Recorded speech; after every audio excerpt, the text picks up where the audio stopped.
Raised on Rockford is one of my chapters. Dying with Your Eyes Open.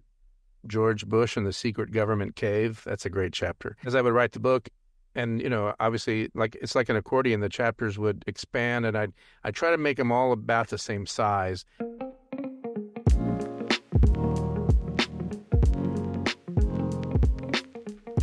Thank you for joining the Free Time Mastermind podcast. I'm your host, Robert Gaines. Today's guest has been a private investigator for the last 30 years. He's also a published author, having released Confessions of a Private Eye, and he's also a fellow podcaster over at A Study in Crime. Scott Fulmer discusses some of his career highlights as a private investigator, what influenced him to write his book. Here's Scott. What's one word that sums up all of your experience in 30 years as a private eye? If you could distill it down to just one word that might cover everything you've seen in those 30 years, is there a particular word that comes to mind? It might not be the word you would think, but I would say sweating. No, it's the truth of the job. I had the gentleman, George McConnell, on who makes $1 million a year off of Etsy. And he didn't say it on camera. Unfortunately, he did it during the prep. And I said, "What's your secret?" He says, "I work 16 hours a day." People don't want to hear that, but that's the truth of it. People want to romanticize the industry that you're into, private investigation, but there's absolutely, and law enforcement too. There's a lot of lulls there, and then very brief moments of excitement. And of course, you're taking all of those 30 years and distilling that and using that now for creative purposes. And I wanted to mention your book too. I wanted to start off by asking, during those 30 years, at what point did you think to yourself, I think I've got a book here. I've seen enough, and I've got some narrative in my mind. My late mother was a writer. She published, I think, about 14 books. Thrillers, dramas, that type of thing. So it's kind of in the blood, writing. But it wasn't probably until about 10 years ago. So I have conducted investigations all over, mostly over the Western U.S. I mean, from Seattle to California to New Mexico to Nebraska, Utah, Wyoming, all over the place. And I would often travel and fly to different places. And of course, you're on the plane and the person next to you wants to know, what do you do? So I tell them I'm a private investigator. And like you mentioned, they think of the romantic aspects of the job that they watch on TV. And they would always ask, tell me a little bit about some of your cases. And then they'd always end with the same thing. You should write a book. And so that's kind of how how it started. It started with a blog, actually. I had a private investigator blog that I no longer do, but I had that years ago, and I pretty much turned the blog into the book. And so when you had the blog, was that a really good outlet for your creativity? In other words, a lot of writers, even songwriters and poets, will tell me, I had this inside of me. I just felt like I had to get it out. Was that part of the push behind the blog? Like you had these stories and you wanted to get them out into the world? Yeah, absolutely. I think you're spot on. Anyone who has a certain amount of creativity in them, like you say, whether it's music, whether it is art, whether it is writing. As my mom would say, a writer writes. They must write. And so you feel that pull to do that. And it was kind of cathartic as well, because this job can be stressful. So it was nice to put, these things down on paper, and that's kind of how it all began. So, was there any mentorship between your mother and you, or did you just kind of through imitation, or was there some direct education there? Well, a couple of aspects of that. The first is my uncle, who passed away many, many years ago. He was a private investigator when I was 16. And when you're 16 and your uncle is a PI, that's pretty much the coolest thing there is. And so he mentored me in terms of the job a lot. I went on surveillances with him, and worked with him a little bit when I was younger. And then in terms of the writing, my mom, she would have me read her stuff, and I would have her read some things that I had written. I had her proofread my book as well, and she has a master's degree, and so she was a whole lot better. I'm not, I don't consider myself a writer. I consider myself a private investigator, but and I guess I am a writer now that I've published a book. But so she certainly mentored me. That's good. And we talked before about at some phase we all realize whether it's whether I'm doing my own mechanic work or anything, at some point sometimes we realize we need assistance.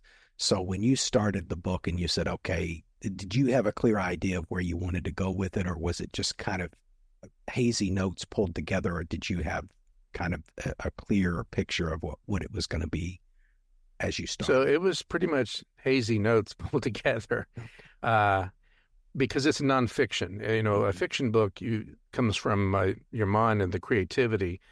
This is a nonfiction book, which is, it's my 30 years as a private investigator. So not only did I have to remember these cases, I had to change all the details so that for privacy's sake, in terms of, where the case happened, who was involved, that type of thing. But essentially what I did was I started an outline, and I started with when I was a kid and I wanted to be a PI. And the last was, me now as a PI. And in the middle, I just progressed through all the different aspects of the job and where I was at the time. And then it just expanded and expanded and expanded till you have a book. At what part of that phase, though, did you realize, let's say maybe during the editing or during illustration, what point did you pull somebody else in? Was it right at the end, or sometimes people get help in the middle to kind of connect ideas? So I got help pretty much throughout of a lot of it. My wife, I would read her parts of it.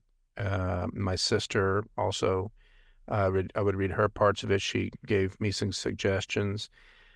Probably wasn't towards the end. It was probably towards the end, though, where I got most of that feedback.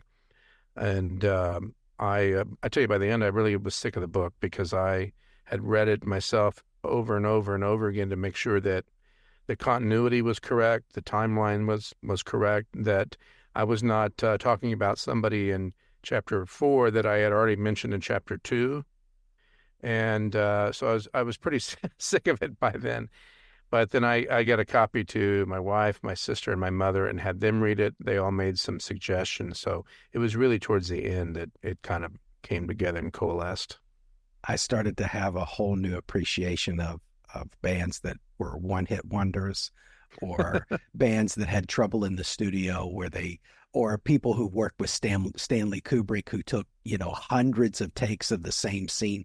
Yeah. And I keep bringing it up in the podcast, just very, very small, but I've got a book that's done. It's just waiting on the cover art. But I had to turn the editing over to somebody else because I didn't want to look at it one more time. I was done, Right. because so much went into it. And so I started thinking about other artistic endeavors where, how many times did Led Zeppelin play rock and roll? They probably don't, not only did they play it 100 times in the studio to get it right, they toured the country for years, and they had to, that was one of their big hits. So they had to play it at every show. I'm sure Rick Springfield's really tired of Jesse's Girl. So, our books I are was the tired of same. Jesse's Girl, so I know he is. That's right. Yeah, that went on for people of our Oh, generation. man. That was on Popular heavy song. rotation in the Yes, it early was. MTV days. MTV had 12 videos and they played them, nonstop. Yeah, I still remember him crashing the guitar into the mirror at the very end. I don't know why it just stuck to my mind, but no, It's funny. that's He's in an episode of the Rockford Files. Speaking of PI work, my mom and I would watch the Rockford Files together, and there's an episode in the early '70s, I believe, or mid '70s, and it's Rick Springfield I believe he's Australian, but in the yes. episode he's a British rocker that pushes a grand piano into a swimming pool, which is what rockers do. So Yeah, that was just, I thought that was funny. And Rick is much older than people realize. You know, when he became a Yes. hit, he was already older than most rock stars. I even thought about doing a music podcast because I really love music. You even said Rockford Files, and I can't remember who did the song for Rockford Files, or who played the guitar. It might have been Mike Post's composition, but the guitar solo in that song, if you really That listen was to it, good. it's amazing. Yeah, I can't think of the guy That's who did right. it, but I was like, wow, that is a jam. And I just happened to notice it, I don't know, about 10 years ago. So it's on my iPhone playlist now as the Rockford Files song, you know. Great. And it was a great show too. Good Yeah, acting. great show. Did any shows like that get your interest into the field of private investigation? Because, you know, obviously Jim, I think it was Jim Rockford, that was his profession, right? He was a PI. Hmm. For me, it kind of started with literature. It started with Sherlock Holmes, Oh, uh, the Three Investigators, the Hardy Boys when I was younger. yes, the Hardy Uh, but Boys. but I did watch the Rockford Files, and I'm trying to think. I don't think that there were. I mean, there were some other shows that Magnum PI. Uh, the Rockford Files were pretty accurate in terms of Jim was he wasn't making a whole lot of money. His best friend was pawning his binoculars, and the IRS was going after his taxes and making sure he's doing auditing his taxes and all. But yeah, so this is pretty much that show. And of course, it's the romantic aspect of it, being a private investigator, because the PIs on TV and the movies, they never sweat, or they're never freezing to death, or really hungry, or they rarely lose someone in traffic because they're right smack behind them, which is not very accurate. But yeah, so I really love the Rockford Files. When you would think of a typical day or a typical week in the life of a PI, how much of it, I mean, I know there's many different ways. And of course, there's a lot of electronic type surveillance now. And in the industry that I worked in, we hired PIs, not frequently, but there were a couple of cases where they really helped out tremendously. And I could see the quality of that work versus some of the other alternatives that we have. Sometimes you just need eyes in the field. Hmm. And there's just, you know, even with all of this reliance on electronics and AI, sometimes a person in the field just nothing can compare to that. Are you seeing a lot of changes technologically in the industry where they're trying to lean more towards electronic surveillance and less using people in the field? I mean, to some extent. Now, I've seen lots of technological changes over the years. When I started, there was no such thing as email. I mean, maybe a few people had email on CompuServe, if you remember CompuServe, I do. but email was not common. Computers are relatively new in terms of home computers, a personal computer. And so what you would do is you would go down to the courthouse, you would pull records that way. Now you can do it all online.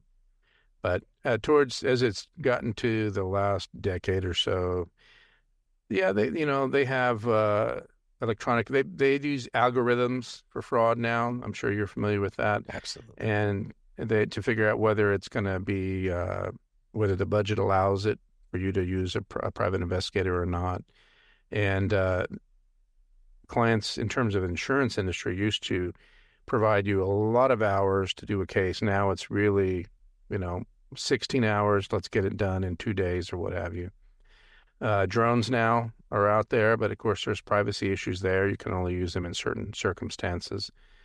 But I think kind of what you said is my feeling is that you've always, this isn't Blade Runner. I mean, you're always going to need somebody on the ground to say, is this guy leaving or is he not leaving? Sure. Where he goes, it's not I don't know, it was a person of interest or one of those shows or the FBI where they would get the traffic cams instantly and be able to follow the person. Well, that's nice, but that's not real life for most of us. So, but yeah, so there you'll always need a PI in my view to be for boots on the ground, basically. Sure, sure. And in face to face where you're, let's say, talking to witnesses, Hmm. maybe after an accident scene where they've days later where they've dispersed.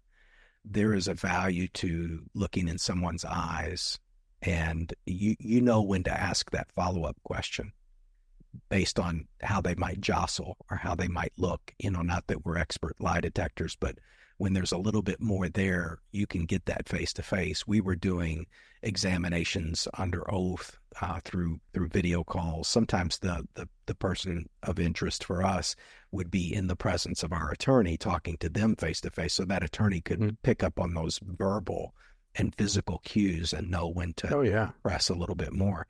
And you lose that now. A lot of times it's happening via Zoom, where the attorney is at their office and the potential perpetrator is at their home or holding their smart device, and you cannot get that nonverbal communication, because as it's been overstated, 80% of communication is nonverbal, and I guarantee you we're missing half of that when we're talking to a person of interest via Zoom. Absolutely, yeah. I'm sorry, I apologize for interrupting you, but yeah, absolutely. The majority of communication is nonverbal. And I did a lot of cases for several insurance companies regarding financial. In other words, there's companies that a disability, financial disability, where people had a disability policy in case they couldn't work or they got hurt, it would pay out to them. And I would go out initially, or I would go out after a couple of years to see how they were. I went out and saw this one lady in Wyoming, and she did dressage with horses. Had no idea what dressage was until I talked to her. And a horse she was on got spooked and ran right for a fence. And at the last second, the horse went that way, and she kept going because of inertia, and her head went right into the in between the fence deal. She had a helmet on, but still she was injured. And when I got out there, I talked to her, and then you can see the insurance companies want to know, how are they getting around? How are they moving? What are they doing? And it's a lot harder for people to lie to you face to face than it is on the phone or through Zoom. So yeah, That's right. absolutely. They don't, the thing that, and I'm sure you can confirm this, when I was doing fraud investigation, most fraudsters, some of it was just crime of opportunity, where they saw an opportunity to maybe get a little bit more money out of a legitimate claim. Sure. Especially on those, they didn't really think through their story very well. So when we would talk to them, and of course, when you're standing there face to face and you're asking a very direct question that is easy for a truth teller to answer. But when you're not telling the truth, you have to invent, and they have to invent on the spot. If you hit them with a question that they didn't anticipate, it should be a very simple yes or no question. And then they start to hem and haw, like, that's when you might, that's not confirmation, but that's the beginning where there might be a little bit more to the story. Now, can you give us the backstory on the story that you chose to focus on in your book?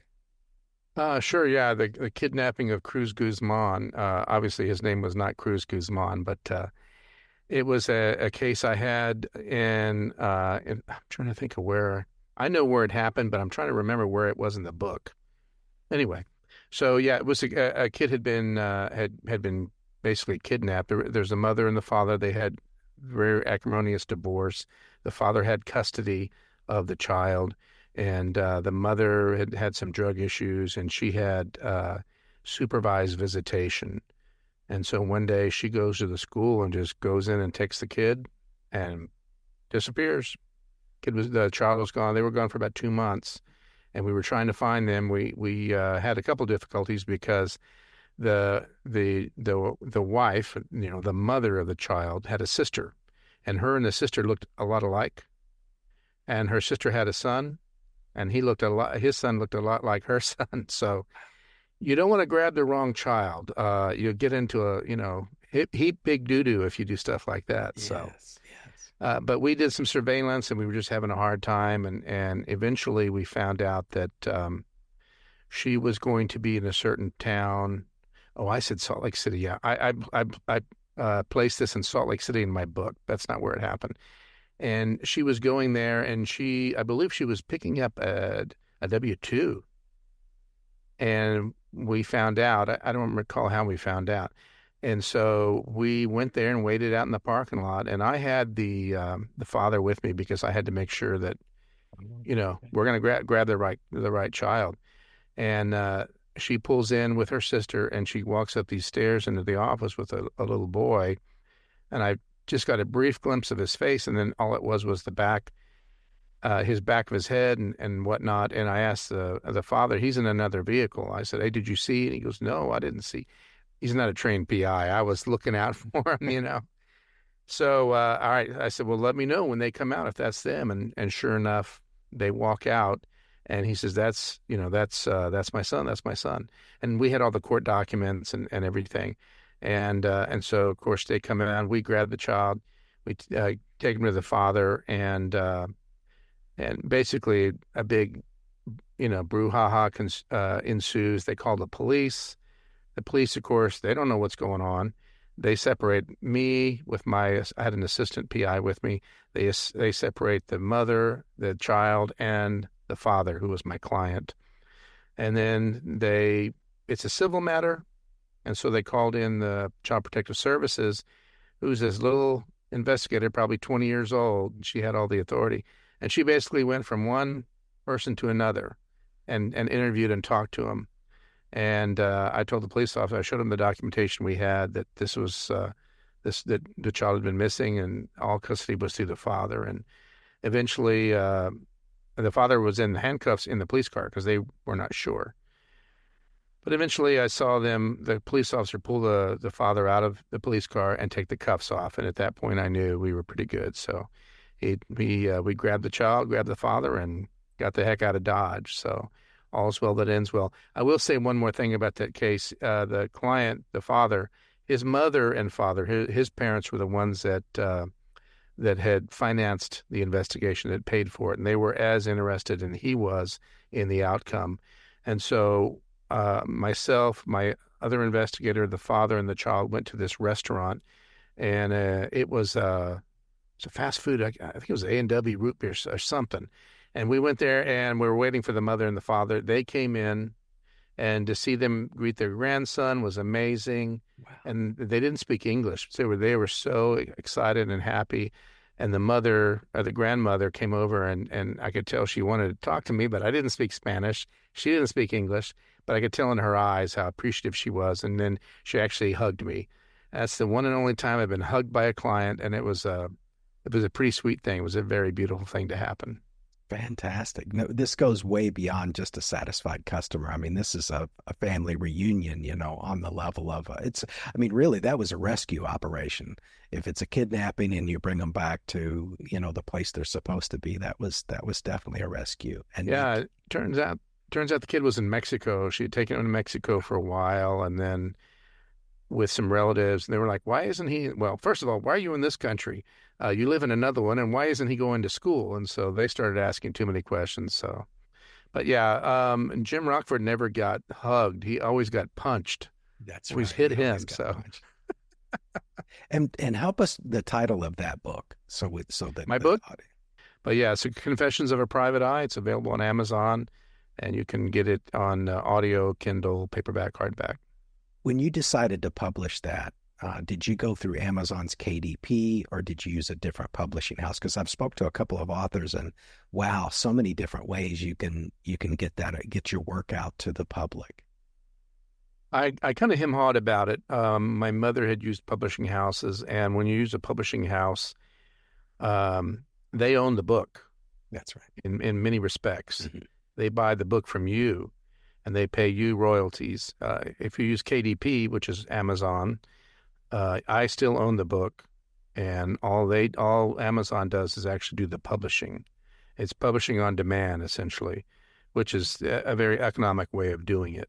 They don't have a warehouse full of 100, 2,000 hardbacks. When you order one, they print it, they send it to you. And you're the only author so far that I've spoken to that has both the Amazon KDP, which is, I think, Kindle. I forget the D and the P, but either way, like you said, if you order it, they'll print a copy and send it to the customer. Is it? Mhm. It's also available in the Kindle format. You said to the so the ebook format as well. Is that correct? Yeah, the Kindle, the ebook is already. I mean, obviously they don't print that. It's digital and it's already ready, so you can get that immediately and get that right away. When you wrote the book, did you write in Scrivener? Did you write in Word? In other words, what computer I program did you used use to Word. Word? So I used Word, and when you use KDP, the Amazon has formats, and they send you so you can choose. You choose the size. My book is I believe it's like 6 by 9. Oh, look, it's disappearing. Now I'm Now you're, disappearing. I think hold it up against your shirt. Try that if you don't mind. On your chin, on your shirt. There There you you go. Look at go. that. That's a So great cover. it's 6 by 9 inches, and they have smaller sizes. They have larger sizes, and this is the more popular size. And I bring it up simply because they have a template, and they will email you the template, and then from that template you write your book in that template. And I wrote it in Word, but then I just cut and pasted it into that template, Okay. and that's how it's made to be ready for them. So all the bells and whistles and the font size and paragraphs and all of that stuff is the right size for them.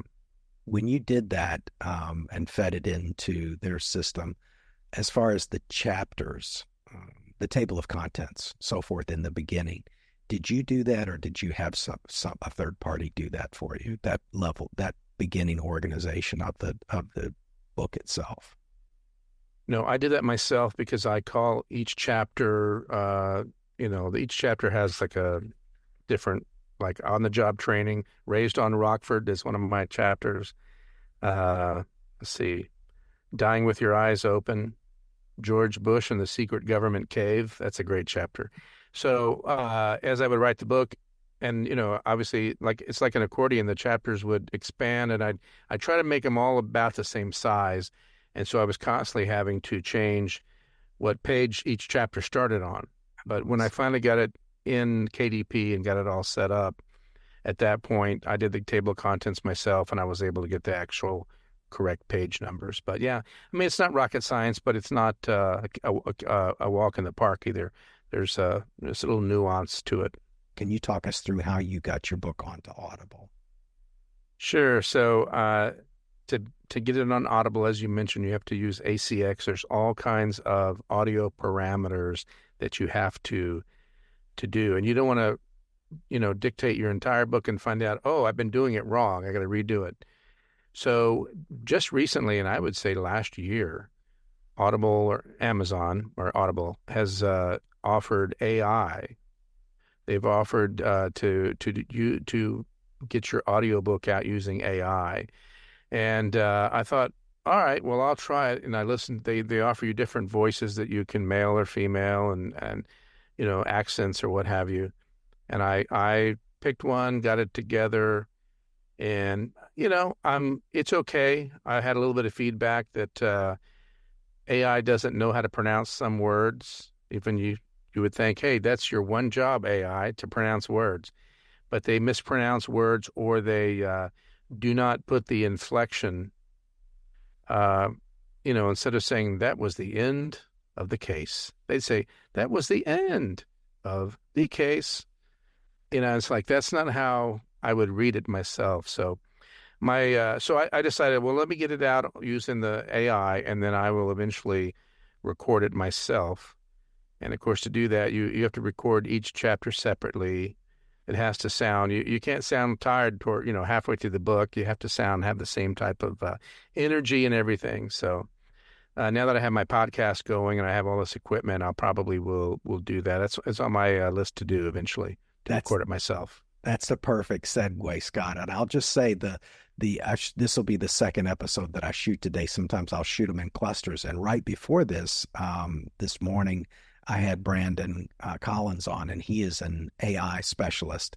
And he said that the new Chat GPT, not Chat GPT 4, but Chat GPT 4.0, they said when it does narration, it somehow it it understands context, so it knows Oh, when to wow. put the inflection in. And so I didn't know anything about that until this morning. That's why I love having a podcast. The amount of That's information that I'm scary. learning is I mean, it's a little bit scary. Yeah. If once the IRS starts using AI, that's my because at one time actually the IRS did just pivot for just a second. At one time, the database and the computers that the IRS had at one time was one of the most powerful computers in the world. And that's just, we have probably other things that we need powerful computers for, but they've got a Sure. strong incentive to make sure that they know how to reach out to people. Now, I will compliment you on your fantastic audio, and of course, I've had some people with some great audio before on the podcast, but yours is outstanding because you also have your own podcast, A Study in Crime, and with the virtual background I see there. And is that are you using a Shure SM7? Can you talk us through your gear a little bit for your podcast? Yeah, sure. So my podcast is A Study in Crime, and in terms of equipment, I'm a bit of a Apple freak. So I use an iMac, of course, and then I have a Shure SM7B microphone, which I didn't want to, I can't afford $1,000 microphone, but I'm not going to get $150 one either. I wanted as best quality as I could afford, and this microphone it's a $400 microphone, and it's probably one of the more popular ones. You don't really need a pop filter because of the way it's designed. You don't have to get close. You can get back like this and everything's fine. It's an XLR microphone, which means it's not USB. It's XLR. For those who don't know, are the cables you see on microphones, which is a whole lot better in terms of sound delivery. And then I have a Mackie 16 channel mixer that I use, which helps me. I got a mute button, which is fantastic, and I can balance. I can look at how much the incoming sound is going and the outgoing. I'm not a sound engineer, so I have to excuse my jargon here.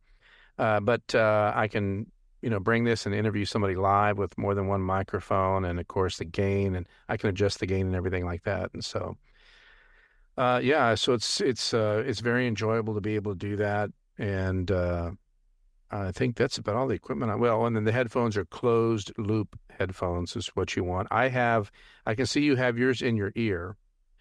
I wear hearing aids. I was in the Gulf War, around a lot of explosions and things like that. So since I was about 45, I wore hearing aids because the military, I have a loss of hearing. So I have to wear these types that go over my ear. And, I mean, I can just hear myself fantastically and tell if I'm doing, if everything's going through right or not. So. And with these, since these are in ear, a truck could crash into the building, which I hope it doesn't, but I probably wouldn't hear it. I mean, this thing is so deep in my ear canal, I can't. And but also too, because of that, I hear everything that this microphone is picking up. I hear things Sure. going that when I take them out, I can't hear. So, but yeah, no, that's great that you've got that quality audio for the podcast. Now each of your episodes, I know that you also interview guests because you interviewed me and we talked a little bit about my very brief career as a fraud investigator. I've been in insurance for a long time, but my fraud investigation, I think that was about 2.5 years of a much longer career, which was interesting. It did have its ups and downs, but yours is, would you classify your podcast as an interview style, which is how I described mine? I would. I mean, there's all different types of styles. There are plenty of podcasts where the person just gets on and tells a story. But I think that the other people are a lot more exciting than I am. And so, as I mentioned, it's A Study in Crime. It's at astudyincrime.com. And of course, it's on all the podcast formats.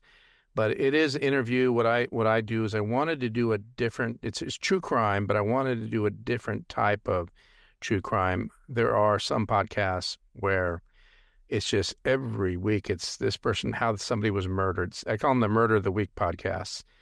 And maybe they're exciting for a while, but after a while you really get tired of that, it's the same old stuff. It's just a different way they were killed. And It's almost borders on Schadenfreude as far as I'm concerned. So what I do is I interview individuals from all different walks of life, that primarily investigators, journalists, authors, people in the insurance field, police officers, and we talk about certain types of crime. I've done episodes having to do with a serial killer, of course. I've had one with a murder, was a Chicago police officer. Had another one, a retired FBI agent. It was about a loan shark. And so I've had just a little bit. I'd like to kind of mix things around. I spoke with another individual that was a retired FBI agent, and it was about online scams and romance scams. So it's a different crime every time. I do repeat some of the crimes, obviously, but every time you listen, it's a different person that I'm interviewing and a different crime. And that's currently audio only. Is that right? You're doing most of it just audio, or are you doing Right. some video podcasting as well? Yeah, it's audio only. I know a lot of folks go to video eventually. I may do that. I don't know. I'm focusing. See, you can get all the microphones you want, and you can get all the great guests you want, but if it's not compelling, if it's not a story that people want to listen to, people love stories. And then it doesn't matter whether you have a $400 microphone or not, people don't care. So I'm trying to focus more right now on getting great guests like you to talk about, their situation or the crime or how they came in contact with it. And, but I may go to video at some point. I might. We'll just see how it goes. And of course, with audio, with video if we're talking about YouTube, it's all about the thumbnail more than anything else. And unfortunately, I'm going to have to up my game there because, I can see that I'm a little weak in that area. But of course, in audio only, a lot of times it has to do with the title. And of course, you had a great title for our episode. I think it was Philly Swoop and Squat, which is a type Swoop and Squat, yeah. That was a great. Yeah. But that's the kind of thing that draws them in. Now, when you're, how long have you been doing this version of the podcast, the Study in Crime? Because of course, you had the blog, which is almost a natural evolution from a written blog to audio. But how long has a Study in Crime been going?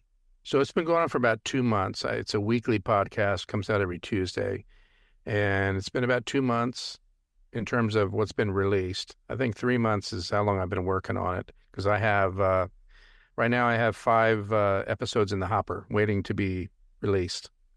So I try to stay about a month ahead of time, so I'm not chasing my tail like a dog chasing his tail. So, but it's been about 2 months, and it's really enjoyable. I really like it. Although I would not recommend you interviewing more than about one person a week, because there have been a couple of weeks where I did 2 interviews, and I do a lot of research. For example, if it's for some folks, if they have a book about the crime, I read the book first, and so I have to have time to read the book. I have to have time to do the research, and there were a few weeks where I was like that dog, running in circles chasing my tail. So just one a week now. Sure. I don't want to be that guy that I don't want to be that guy that tries to add too much. But last Sunday, I shot 4 episodes in one day, and you're a glutton for punishment. It was a spiritual experience. Let me tell you, it was a lot because I also not to a point where I have to read a book. I did read a book for one podcast recently, but I only shot one that week. But I do try to do as much research as I can to make sure that like you said, it's all about the story and delivering the narrative. And, I even think about the 3-act structure where, there's this tension in the middle and the resolution. Exactly. And, people think, let's just go get a microphone and a camera and you can do that. And after, if you have no experience, after 20 or 30 episodes, you'll begin to understand what you need to do. Now, with your podcast, are you seeing a little bit of a lift more when you put it up on different mediums? I mean, I know it's a little early in the process, but are you seeing a little bit more success and more viewership when that's put on Apple versus another platform?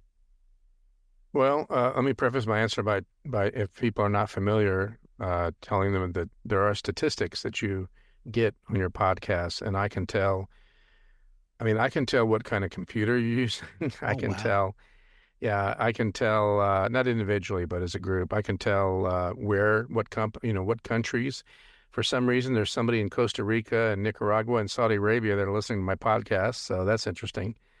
Um, Nobody in Nebraska yet, so let's get on the ball, Nebraska. Nebraska. Uh, and That's you can tell what format, what medium. Is it wow. Mac? Is it Windows?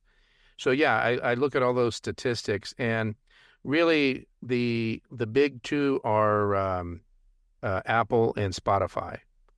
So probably, and I'm just going to throw a number out there, probably 70-80% of all the places that you can get a podcast, like Overcast or Podbean, these other Podbean, formats, yeah. they all pull from Apple. And so they pull the show, they pull the summary, the description, everything from Apple. And so there's Apple, and then there's Spotify. Spotify is huge as well. They got into the podcast game pretty early on, and they're not overtaking Apple, but they're almost neck and neck. They're doing really well. The other is Audible, as we mentioned. Now they do the podcast as well. So then, of course, I have my podcast has a website, studyincrime.com, and so a lot of folks go there to listen to it. But for the most part, it looks to me like most people are going either to Apple or to my website or to Spotify. And So, and you bring a that's funny that you mentioned Nicaragua. Was the viewer or the listener from Nicaragua, did that happen to be on our episode together, or do you remember? I don't know. The statistics are they're not that far individualized, Oh, okay. and like Okay. you said, it is pretty early. For example, so I have 8 episodes that have been out, and of the 8 episodes, I think I have something like almost 700 downloads, which is everything in the podcast world is judged by downloads, how many downloads you have. Someone like Joe Rogan has tens of thousands of downloads daily. And so that those downloads then are transferred into advertising money. The more people listen, the more money you can charge, obviously. I'm brand new, so I just have about almost 700. But of those 700, about 450 happened within the last 30 days. Fantastic. So That is yeah, that means it's fantastic. growing leaps and bounds, and you have to really promote it. I'd be happy to do the podcast and not promote anything. I just like to do the podcast, but That's right. you got to get out there on social media. You got to let people know what's coming up and that type of thing. When you think about the true crime, it sounds like too that you found your niche because you stay away from, and I have no interest in the macabre Yeah, crime. the lurid details. Yeah. So yours is more would.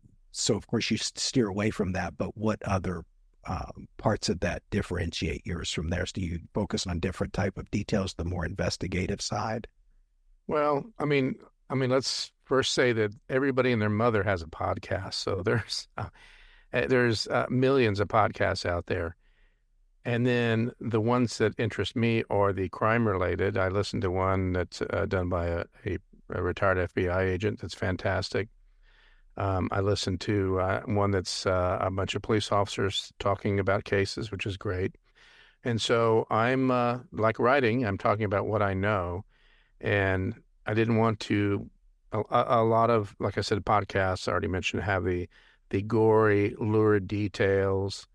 That's enough of that in the world. I wanted to, and if that's what you're interested in, there's plenty of places to get it. I wanted to ask how and why. Why does someone do this? Why did they commit this crime? You mentioned earlier about insurance people wanting to get a little more money.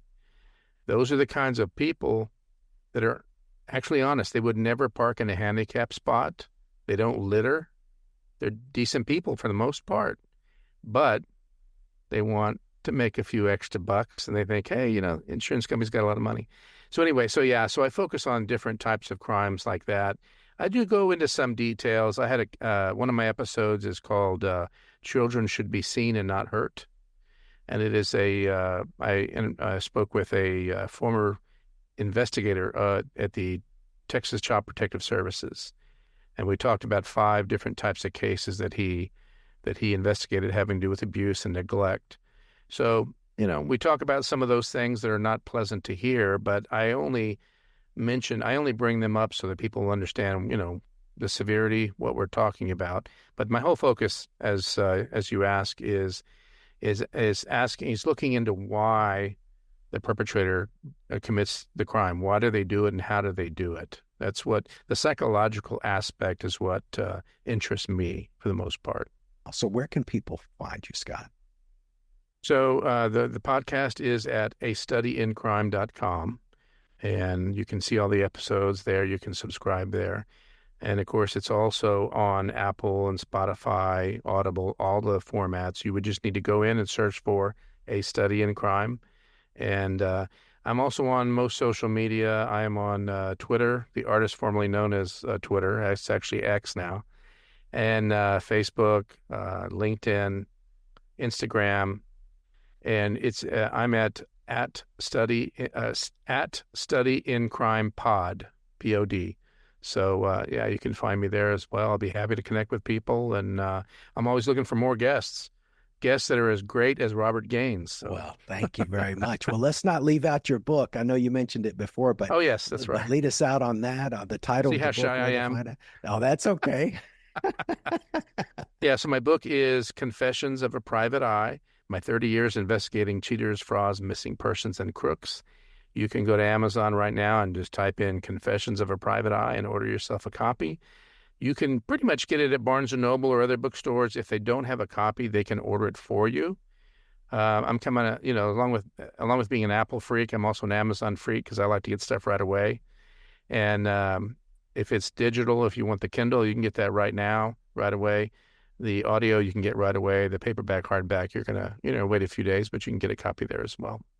Well, I really appreciate your time, Scott. And for those that are interested, we did have a really fun episode together. Hopefully your episode with me was as fun as mine. It was great. With yours. So it was awesome. Look up the Phillies Swooping Squad on a Study in Crime podcast. Thank you so much, Episode Scott. number 2. Episode number 2. Thank you so much. We'll have to catch up again. Appreciate it. Thank you. Thank you for joining us on the Free Time Mastermind podcast. I'm your host, Robert Gaines, and we appreciate you stopping in and checking out the channel. If you would, please click like, subscribe, hit the notification button, leave a comment, share the video with someone. We've got some fantastic episodes coming up. Also, too, for today's guest, check out the description to find out more about them, and also look at the links that we've posted below that for ways to get connected with us. Thank you so much, and we'll see you next time.